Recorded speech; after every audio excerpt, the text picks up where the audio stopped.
En l'année 2017, se sont produits au Japon des événements qui ont laissé le public dans un état d'inquiétude. Les enquêtes qui ont commencé après la découverte de la disparition d'une jeune femme ont bientôt révélé une série d'incidents inattendus. Ces événements se sont déroulés dans la ville de Yokohama, dans la préfecture de Kanagawa, et ont laissé une impression marquante dans l'histoire de la région. Au centre de cette histoire se trouve Tamura Aiko, de 23 ans, qui vivait dans la ville de Wodge. Après le divorce des parents, elle vivait avec sa mère et avait abandonné ses études après le lycée. En mai 2017, Tamura a perdu sa mère, ce qui l'a profondément affectée. Depuis lors, sa santé mentale était en danger et elle était en traitement dans une institution médicale, ce qui était important pour son bien-être. Pendant ce temps, son frère aîné la soutenait malgré la distance géographique à travers les réseaux sociaux, envoyant des messages avec des mots de soutien et d'espoir. Les événements qui ont mené à sa disparition ont rempli sa famille d'une profonde préoccupation. Tamura, qui avait toujours été une personne réservée, est devenue la figure centrale dans ces circonstances dramatiques. Tout allait bien, et le frère sentait que la vie de sa sœur s'améliorait. Mais en octobre 2017, elle a soudainement cessé de communiquer. Pendant ses efforts pour la retrouver, plusieurs incidents sont devenus connus, qui ont causé une grande commotion au Japon. La situation avec Tamara et d'autres personnes affectées est devenue connue dans tout le pays. Ce cas a gagné le statut de l'un des plus mystérieux. Imaginons que le 23 octobre 2017 était un lundi, enveloppé de silence, car il y avait 3 jours qu'il n'y avait pas de nouvelles de Tamara, ce qui préoccupait beaucoup son frère aîné. Inquiet de sa santé sensible et de sa tendance aux décisions spontanées, il a commencé à chercher dans ses profils de réseaux sociaux, espérant y trouver quelques indices sur son lieu de séjour. Le 20 septembre, après avoir lu un message reçu récemment, un homme a ressenti des frissons. La pensée de devoir organiser une réunion importante l'occupait. Tamura a laissé un message. « Je veux partir. Si tu es disposé à m'aider, rencontrons-nous à Tokyo. As-tu une voiture ?» Celui qui a répondu a écrit « Utilises-tu quelque chose de calmant ? J'ai un endroit isolé pour parler. » La réponse de Tamura, envoyée le jour 21 du mois suivant, sonnait désespérée. « Pouvons-nous faire cela aujourd'hui ? Je n'ai que 1000 yens. Cela sera-t-il suffisant ? Où es-tu ?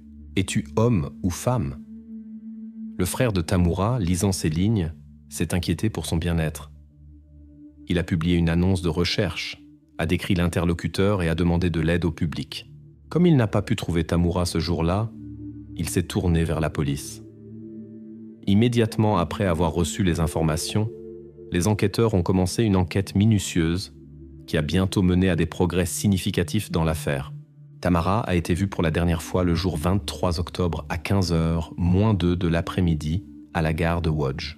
Elle était accompagnée d'un jeune homme, environ 25 ans, avec des cheveux noirs jusqu'aux épaules et de corpulence mince. Il a été découvert qu'ils ont voyagé de Wodge à la gare Matilda et ensuite à la gare Samdi-Mai, qui se trouve dans une ville distante de la maison de Tamara. À 14h04, ils sont arrivés à leur destination. À 7h du soir, tous les deux ont disparu de la gare. Un nouveau tournant dans l'affaire a surgi quand un utilisateur du réseau qui avait communiqué précédemment avec ce jeune homme a laissé un message sur la page de Tamara fournissant des informations importantes. À la fin d'octobre, au croisement des rues Liberté et Mai, une jeune femme a organisé un rendez-vous avec une personne qui avait été identifiée précédemment dans une vidéo. Considérant les risques, la police a décidé d'empêcher sa participation à ce rendez-vous et a envoyé un groupe d'enquêteurs déguisés, incluant le frère de Tamura, à cet endroit. Dans l'après-midi, un homme qui correspondait à la description est apparu à la gare et est allé vers une maison de 2 étages proches, qui se trouvait approximativement à 750 mètres de la gare, où les enquêteurs l'attendaient déjà. Après être monté à son appartement à l'étage supérieur, l'homme a frappé à la porte, et quand elle s'est ouverte, les enquêteurs ont été accueillis par une atmosphère tendue. Le frère de Tamura a aperçu à l'intérieur un sac blanc de sa sœur. Quand on lui a demandé où se trouvait la jeune femme, l'homme a pointé silencieusement vers le congélateur, où plus tard ont été trouvés les restes de ses victimes, couverts d'un matériau inconnu. L'appartement était meublé de façon simple, avec une salle de bain et une cuisine à gauche de l'entrée et un petit grenier au-dessus. Dans le salon adjacent ont été trouvées des boîtes, dont l'investigation a mené à des découvertes supplémentaires inattendues. Dans le congélateur ont été trouvés de nombreux restes de personnes qui avaient disparu dans la ville. En vérifiant 8 boîtes dans le salon, dans 7 d'entre elles ont été faites des découvertes troublantes. La 8e boîte était remplie de contenu chaotique. L'homme a été immédiatement arrêté et des forces policières sont arrivées immédiatement sur les lieux pour commencer l'enquête officielle. Les autres boîtes, sauf une qui nécessitait des soins spéciaux, contenaient 249 parties avec une odeur forte et désagréable. Dans la salle de bain ont été trouvés, parmi les affaires personnelles, des outils pour travailler avec différents matériaux, plusieurs paires de chaussures et des accessoires en cuir. Un examen médico-légal a confirmé la présence de 9 objets différents. L'un d'eux appartenait à un homme. Ces événements se sont développés au cours des 3 derniers mois, le dernier incident étant moins de 2 semaines avant la découverte. Dès que la nouvelle est devenue connue, une foule s'est rassemblée devant la maison, incluant de nombreux journalistes, forçant la police à isoler la zone avec une bâche bleue. Les voisins, questionnés par les enquêteurs, ont noté qu'ils n'avaient pas entendu de bruits inhabituels, sauf le bruit du chemin de fer proche. Depuis qu'un nouveau résident a emménagé au 2e étage d'un immeuble résidentiel, les résidents ont remarqué une odeur étrange. Le 9 novembre 2017, 16 jours après cet événement, les enquêteurs ont réussi à identifier 9 victimes grâce à l'analyse ADN. Parmi elles se trouvait Laura Miyazaki, de 21 ans, qui travaillait dans un bureau de la préfecture de Kagawa, et l'étudiante Hongsi Hara, de 15 ans, ainsi que d'autres jeunes entre 17 et 26 ans. Certains d'entre eux avaient des difficultés psychologiques. Ces événements ont déclenché une vague de discussions dans la société et ont soulevé des questions sur comment quelque chose comme cela a pu rester non découvert pendant si longtemps. Bientôt, il allait être découvert que Hiroshi, né en octobre 1990 dans la ville de Zama, était une figure centrale dans ces événements. Il avait 27 ans, ne travaillait pas et vivait environ à 3 km de la maison des parents dans la même ville. Son chemin de vie était compliqué et plein de défis, ce qui a façonné son futur parcours de vie. La famille Takahashi, composée des parents et de la sœur cadette, semblait complètement normale. Le père travaillait dans le commerce de pièces automobiles et la mère s'occupait de la maison. Mais derrière cette façade se cachaient de gros problèmes. Hiro était égoïste depuis petit et ne prêtait pas attention aux sentiments des autres personnes. À l'école, il était introverti et apparaissait rarement sur les photos. Le conflit familial s'est terminé par le divorce des parents et Hiro est resté avec le père.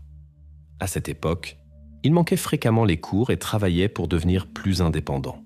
Il a expérimenté de grandes difficultés et a essayé de faire face à ses problèmes internes en communiquant avec des personnes dans des situations similaires. Plus tard, l'homme a trouvé du travail dans une entreprise qui fabriquait de l'électronique. En même temps, il a commencé à s'impliquer avec les côtés sombres de la vie et à connaître des personnes douteuses. En août 2012, à 22 ans, Hiro est allé au fameux district de Kabukicho à Tokyo, connu pour ses options de divertissement pour adultes. Là, il a trouvé du travail sélectionnant des femmes pour un club local. Hiro gagnait bien, jusqu'à 300 000 yens, environ 2000 $ américains, incluant les bonus et commissions. Malgré les bons revenus, il ne pouvait pas économiser d'argent à cause de son style de vie dépensier. En février 2017, il y a eu un point de basculement. Hiro a été arrêté à Kabukicho, ce qui a mené à une condamnation de 14 mois en liberté conditionnelle avec 3 ans de période probatoire. Pendant son stage, il a travaillé pendant un temps dans une entreprise de logistique et ensuite est retourné à sa ville natale dans la préfecture de Kanagawa. En arrivant à la maison, Takakira a commencé à mener une vie retirée, passant ses jours dans une chambre sombre et plongeant dans le monde virtuel. Dans la culture japonaise, de tels retraits ne sont pas inhabituels et sont fréquemment associés à la pression sociale. Malheureusement, le Japon est parmi les pays du monde avec le plus de cas tragiques liés au départ de la vie, Environ 70 de ces incidents se produisent quotidiennement. Takakira utilisait intensivement Internet et discutait de sujets difficiles comme le départ de la vie. Il a créé 5 comptes sur les réseaux sociaux. 1 pour les discussions ouvertes et 4 pour les contacts personnels. Il gérait habilement ses comptes et essayait d'établir un contact avec des personnes dans des situations de vie difficiles. Ainsi a commencé son chemin, qui a mené à des conséquences tristes, quand il a exploité la vulnérabilité de ceux qui étaient désespérés. Dans le mois chaud d'août de 2017, le destin a uni le chômeur Hiroshi Riis, âgé de 27 ans, et l'employé de bureau de 21 ans à travers un réseau social. Miss Cookie, qui a vécu de nombreuses difficultés et insultes à l'école, souffrait de troubles d'adaptation et trouvait fréquemment consolation dans les coins sombres d'Internet. C'est exactement là qu'elle a trouvé des personnes qui partagèrent ses pensées mélancoliques. Ainsi, elle a rencontré Hiro et un autre ami en ligne, Tokugawa Inoki, âgé de 20 ans. Le trio a décidé de se rencontrer dans le parc et de parler de quelque chose de terrible, dont je ne peux pas parler ici sur YouTube. Mais Nisha Naki, qui a pensé à tout, a décidé de ne pas suivre cette voie et de recommencer sa vie. Miss Cookie, déçue par la décision de Nisha, a communiqué à Hiro qu'elle non plus ne poursuivrait pas leur plan. Avec le temps, Hiro a commencé à communiquer fréquemment avec Cookie par Internet. Il a remarqué qu'elle avait beaucoup d'économies et a pensé qu'elle pourrait représenter non seulement une opportunité romantique, mais aussi financière. Hiro a développé un plan sophistiqué. Il a commencé à rassembler les outils nécessaires, incluant une scie et une corde, et a loué un appartement près de la station. Cet appartement a plus tard été connu comme le lieu de ses actes. L'appartement était pratique et sans regard curieux, en faisant l'endroit idéal pour ses plans. Sous le prétexte d'avoir besoin d'un dépôt pour l'appartement, Hiro a convaincu Cookie de lui prêter 510 000 yens, ce qui équivaut à environ 3 500 $. 3 jours après le déménagement, il a fixé un rendez-vous avec elle dans cet appartement. Là, il a mis son plan en action, utilisant la corde préparée. Après l'incident, Takakira a consacré 3 jours au nettoyage minutieux de toutes les traces. Quand il a remarqué que des odeurs surgissaient, il a mis tout au réfrigérateur. La nuit, il jetait discrètement les restes dans des conteneurs à ordures proches. À cause de cette situation, il a dû acheter des boîtes avec de la glace et de la litière pour chat pour tout cacher là. Le 28 août de 2017, la sombre série d'actions de Takahashi a continué. Sa nouvelle victime fut une étudiante de 15 ans appelée Hong et Hara. Hara était une fille renfermée qui trouvait de la joie à faire de nouvelles connaissances en ligne. À l'école primaire, elle se disputait fréquemment avec sa mère à propos des études, et après une dispute particulièrement intense, elle a décidé de quitter la maison. Exactement à ce moment, quand elle était vulnérable et passait du temps sur les réseaux sociaux, elle a rencontré Takahiro. Il a agi selon son modèle habituel. Il l'a invité chez lui et a répété là les mêmes actions qu'avec sa connaissance précédente. Sa disparition mystérieuse a inquiété les familles, qui ont immédiatement informé la police. Les enquêtes ont mis en lumière d'étranges coïncidences. Les derniers signaux de leur téléphone ont été enregistrés près de la station Liberté et de la rue Mai, dans la ville de Zama. Malgré la recherche minutieuse, la police n'a pas trouvé d'indices. Takakira est resté dans son appartement et est demeuré sans soupçon. L'histoire d'Ugo Nishi, âgé de 20 ans, a pris un tournant triste. Les symptômes du jeune homme avec autisme se sont aggravés après la séparation douloureuse de sa petite amie, menant à son hospitalisation. Une rencontre avec son ex-petite amie a presque fini en tragédie. Mais heureusement, le pire a pu être évité. La situation au travail n'a fait qu'empirer sa misère. Ugo, une personne expérimentée dans le monde, a tenté de contacter Takahira et ils ont fixé un rendez-vous. Après cette rencontre, Ugo a ressenti un soulagement inattendu et a même partagé avec Takahira sa décision de continuer à vivre. Mais Takahira, voyant en lui une menace potentielle et craignant que la police puisse être alertée, a agi rapidement. Il a invité Ugo chez lui sous le prétexte d'une rencontre normale et lui a offert une boisson avec des additifs. Malheureusement, Hugo a eu le même sort que les autres avant lui. Quand il y avait déjà 3 victimes dans l'appartement de Takahira, l'odeur est devenue insupportable. Dans une tentative désespérée de se débarrasser de l'odeur désagréable, Takahira a tenté d'éliminer les traces, mais l'odeur continuait à se répandre. Les voisins ont attribué l'odeur désagréable à des problèmes avec les égouts proches et n'ont pas approfondi, permettant involontairement à Takahira de continuer ses actes. Continuant ses actions, Takahiro ne s'est pas arrêté à 3 incidents et a poursuivi ses actes. Bientôt, il a trouvé sur Internet une fille qui, sans soupçonner ses côtés sombres, a emménagé dans son appartement. Sa prochaine victime fut Sarah Kichtenko, étudiante universitaire de 19 ans, qui souffrait sous la pression de sa mère.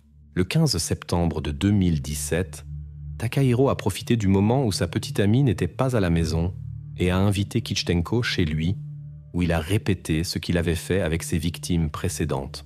Plus tard, une femme divorcée de 26 ans appelée Hitomi Fuji a attiré son attention, qui avait des difficultés dues au handicap de son fils et aux relations familiales instables. Son désespoir, exprimé sur un réseau social dans le contexte de son second divorce et d'un changement forcé, a attiré l'attention de Takahiro. Leur rencontre a pris un tournant inattendu quand son ex-mari a appelé, ce qui aurait pu perturber tous les plans de Takahiro. Takahiro a agi rapidement et a fait avec elle la même chose qu'avec les autres. Pour réduire les odeurs, il a développé un système spécial de ventilation dans son appartement. Il a agi de la même façon avec 4 autres personnes. Au total, il a nui à 9 personnes. La 9e boîte sur le lieu du crime était vide et destinée à la 10e victime, mais grâce à l'intervention opportune de la police, plus de tragédies ont pu être évitées. La complexité de l'affaire et la nécessité de collecte minutieuse de preuves ont mené à un retard de presque 3 ans dans le processus judiciaire. Finalement, le 30 septembre de 2020, les audiences ont commencé au tribunal de Tokyo, où Takahiro a déclaré « Je regrette ce que j'ai fait et je veux m'excuser auprès des familles. Mais quant aux autres, je n'ai vraiment pas de repentir profond. La seule chose dont je me repens, c'est d'avoir échoué quand j'ai été capturé, a dit Takahiro. Son avocat a demandé la clémence en raison de supposés problèmes psychiques. Le tribunal, cependant, n'a pas vu de raison pour une réduction de peine et a condamné Takahiro le 15 décembre de 2012 à la peine la plus sévère. Après la lecture de la sentence, les avocats de l'homme ont fait appel, mais après 3 jours, Takahiro a retiré l'appel. Il a expliqué cela en disant qu'il ne voulait pas imposer à ses parents un fardeau supplémentaire à travers un processus judiciaire prolongé. Il a aussi dit que toutes les accusations contre lui étaient vraies et qu'il ne voulait pas contester la décision. Un homme a été accusé d'un crime grave lié à causer des dommages et tenter de cacher des preuves. Selon la police, ont été trouvés dans le coffre de sa voiture un hachoir à viande et une bouteille de gaz. Le jeune homme étudiait à la faculté en Louisiane. Le shérif du comté de Knox a décrit la scène de crime comme horrible. On peut la classer comme un endroit terrifiant et très sinistre. Ce que les enquêteurs ont découvert là, à l'intérieur, fut décrit comme ragoût diabolique. Knoxville, Tennessee, novembre 2016. Une famille aimante célébrait tranquillement le jour de Thanksgiving, sans soupçonner ce qui allait arriver. Joel et Lisa Guy étaient heureux ensemble. Les gens autour d'eux les considéraient comme de véritables âmes sœurs et ils étaient mariés depuis plus de 30 ans. Ils ont invité leurs enfants pour célébrer le jour de Thanksgiving dans la maison de famille. Exactement cette maison fut décrite par la police 2 jours plus tard comme « maison de l'horreur ». Joel Guy est né en l'année 1955 et est devenu ingénieur en tuyauterie. Au moment de sa rencontre avec sa moitié Lisa, il avait déjà 3 filles de relations précédentes. Peu après, le couple a eu un fils, qu'ils ont nommé en l'honneur du père Joel, et pour les distinguer, le fils fut appelé Joel Michael Jr. Il était né en l'année 1988 et était le seul fils de Joel et Lisa. Malgré cela, Joel Senior et Lisa maintenaient des relations proches avec les 3 filles du mariage précédent de Joel, dont l'une décrivait même Lisa comme une mère affectueuse pour toutes. Elle se souvenait que quand elle et sa sœur Michelle avaient 3 ans, leur père a rencontré Lisa et depuis lors, elle est devenue comme une seconde mère pour elle. Après 31 ans de mariage heureux, Joel Senior voulait prendre sa retraite et prévoyait de vendre sa maison à Knoxville, Tennessee. Joel et Lisa étaient très enthousiastes à propos de cette époque pour pouvoir passer plus de temps ensemble. Ils ont acheté une maison au Tennessee où ils voulaient passer le reste de leur vie. Ce jour de Thanksgiving devait être le dernier dans leur maison à Knoxville avant le déménagement. Une des filles de Joel a expliqué qu'ils étaient très enthousiastes à propos de cet événement. Le couple rêvait de la retraite et simplement profiter de la vie. Cela devait être une célébration de la vie commune, pendant qu'ils se préparaient pour un nouveau chapitre. Mais malheureusement, ce chapitre ne s'est jamais réalisé. Revenons au jeudi, 24 novembre 2016, le jour de Thanksgiving. Joel Senior et sa femme avaient invité les 3 filles de Joel et leurs enfants, ainsi que leur fils Joel Jr. pour la célébration. Normalement, Joel Jr. était calme et réservé, mais sa demi-sœur Michelle Tyler a remarqué que cette fois, il se comportait différemment. Elle a observé que Joel Jr. prêtait plus d'attention aux enfants de ses sœurs, chose qu'il ne faisait jamais avant. Peut-être ce jour de Thanksgiving était-il spécial, puisque c'était le dernier dans la maison de famille. Selon Michelle, ce jour fut vraiment différent. Le père et Lisa plaisantaient et riaient toujours ensemble. Mais quand Joel Jr. était présent, normalement il ne participait pas à la conversation. Mais cette fois, Joel Jr. a commencé à nous parler dès qu'il y avait des invités dans la maison. Je ne suis pas sûr s'il connaissait les noms des enfants, mais le fait de leur parler était inhabituel. Personne ne soupçonnait que ce serait leur dernier jour de Thanksgiving ensemble. Après la célébration, les 3 filles de Joel sont parties avec leurs enfants, laissant Joel Senior et Lisa Guy avec Joel Jr. Bien que Joel Jr. ait son propre appartement à Baton Rouge, Louisiane, il était resté chez ses parents dans la maison à Knoxville, où il avait sa propre chambre. Joel Jr. avait étudié plusieurs années à l'Université d'État de Louisiane, mais a abandonné ses études en 2015 et depuis lors ne travaillait pas. Il était dépendant de ses parents et financièrement instable. Le samedi, 26 novembre 2016, 2 jours après le jour de Thanksgiving, Lisa Guy est allée pendant la journée au magasin local Walmart pour acheter de la nourriture. À 3 heures de l'après-midi, son fils Joel Jr. a été vu dans le même magasin achetant des bandages et des produits chimiques. Le lendemain, dimanche, 27 novembre 2016, Joel Jr. a quitté la maison à Knoxville pour chercher de l'aide médicale à cause de problèmes avec sa main et est retourné à Baton Rouge pour être traité à la clinique étudiante. Ses actions par elles-mêmes n'ont pas éveillé de soupçons. Mais le lundi, 28 novembre, Lisa Guy n'est pas apparue au travail. Sa chef Jennifer White a commencé à s'inquiéter. Dans l'entreprise où Lisa travaillait, une fête d'adieu fut organisée qu'elle a manquée.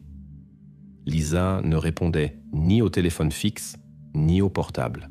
Inquiète pour la sécurité de Lisa, Jennifer a appelé l'urgence 911 et a demandé à la police du comté de Knox de vérifier la situation.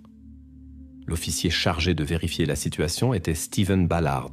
Il est allé à la maison de la famille Guy, a sonné à la porte, mais personne n'a ouvert. Il a marché autour de la maison mais a trouvé un portail fermé et n'a pas pris d'autres mesures. La superviseure de Lisa, cependant, est restée inquiète. 1 ou 2 heures plus tard, elle a rappelé le service d'urgence 911 et a demandé une nouvelle vérification de l'état de santé des résidents. Stephen Ballard est retourné à la mission, cette fois avec l'enquêteur Jeremy McCord. Quand ils ont regardé par la fenêtre, ils ont remarqué que de la nourriture, y compris des périssables comme du lait et du bacon, était éparpillée sur le sol. Bien que la maison soit à vendre, il n'y avait pas de serrure d'agent immobilier sur la porte. Ils ont aussi vu que la porte arrière n'avait pas de poignée. Finalement, Ballard et McCord sont entrés dans la maison par la porte du garage. Quand ils étaient à l'intérieur, ils ont été immédiatement dominés par une grande chaleur. Ce fut le premier signal d'alarme que quelque chose n'allait pas dans la maison. Selon Jeremy McCord, il y avait 3 caisses de bière et beaucoup d'aliments périssables là. Il a mentionné que cela les a confondus, car il ne savait pas si quelqu'un avait besoin d'aide. Alors Jeremy McCord a dit « C'était une situation étrange. Normalement, vous savez immédiatement ce qui se passe quand vous trouvez quelque chose.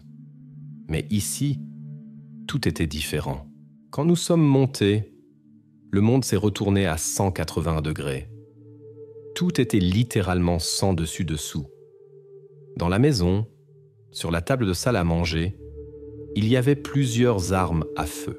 L'odeur de produits chimiques était si forte que Ballard a dit que l'air causait des sensations désagréables sur sa peau. Il a aussi remarqué que la température augmentait visiblement à mesure qu'il montait les escaliers. Les officiers, inquiets de ce qui se passait, ont commencé à craindre le pire. Leurs craintes ont été confirmées au 2e étage, où ils ont trouvé une scène terrible. Au bout du couloir, il y avait des objets étranges qui ont éveillé les soupçons. Réalisant qu'ils ne pourraient là pas faire face sans soutien, les officiers ont quitté le bâtiment. Aucune personne vivante n'a été trouvée dans la maison. Bientôt, des renforts sont arrivés et les enquêteurs ont commencé l'investigation. Ils ont découvert une grande casserole sur la cuisinière qui était encore chaude. Les criminalistes ont aussi trouvé des taches brun rougeâtres sur l'escalier, sur les murs et sur la rampe. Les découvertes les plus troublantes les attendaient dans la salle de bain, où il y avait 2 grands barils bleus avec un contenu inconnu. Dans presque toutes les pièces ont été découverts des produits chimiques et d'autres objets, ainsi que des traces Bordeaux inexpliquées. Dans la chambre du 3e résident, son fils Joel Jr., cependant, aucune preuve n'a été trouvée. La police surveillait Joel Jr. Comme seul possible impliqué, il est devenu le principal suspect et a été arrêté le mardi 29 novembre à Bâton Rouge. Dans le coffre de sa voiture, ils ont trouvé un hachoir à viande et quelques produits chimiques. Qu'était-il arrivé alors à Lisa et Jeggy Senior? Il était évident qu'un crime avait été commis dans leur maison et le principal suspect était leur fils. Dans la maison, la police a trouvé dans un sac à dos une preuve importante. Un carnet noir qui appartenait à Joel Jr. Ce carnet contenait des listes de vérification qui décrivaient en détail l'équipement nécessaire et les étapes qu'il avait planifiées. Minimiser le nombre de choses que j'ai touchées pendant la visite. Utiliser des gants et des chaussettes pour ne pas laisser d'empreintes digitales et de pas. Jeter quelque chose dans le broyeur d'ordures pour le détruire. Mettre sur le sol et réparer. Nettoyer avant qu'elle arrive à la maison.